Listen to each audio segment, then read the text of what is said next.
yaasmiin maxamed kaahin waa mid ka mid ah haweenka abwaanada ah ee tiradoodu yar tahay inta badan waxa ay door ka qaadataa wacyigelinta arrimaha bulshada khuseeya gaar ahaan dhalinyarada habeen dhaweedna waxa ay magaalada Hargeysa ku soo bandhigtay riwaayad jacayl ah oo ka hadlaysa dhibaatada haybsooca BBC-da ayaa kula kulantay bandhigga riwaayadaasi qab iyo jacayl baa isdiiday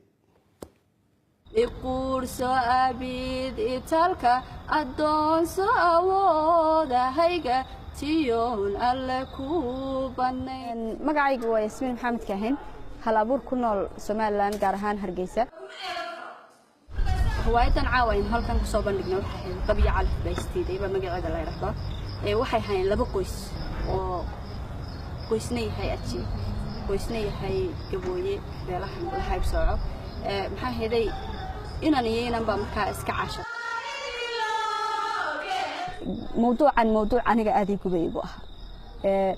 inkastoo aanu ahayn wixii halka lagu metelay ama riwaayadii qab iyo calaf ee halka caawa lagu metelay wax dhaba oo aan ka sameeyay oo runa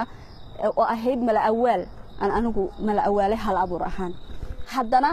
waa wax jira maalin walba waxaad arkaysaa inaan muslina Soomaali ah wax diiniyan kala xadidii aan jirin in haday iscaashaqaan aan iskuursan karin amaba inanta la dilo dil lagu sameeyo dil sharafeed lagu sameeyo maxay heeday aan bulshada u kala xarin marka qalbiyada iscaashaqay markii la isu diiday laba qof oo iscaashaqsani badna kama baqdaan hadima kalena kama baqdaan riwaayadda gabagabadeeduna waxay ahayd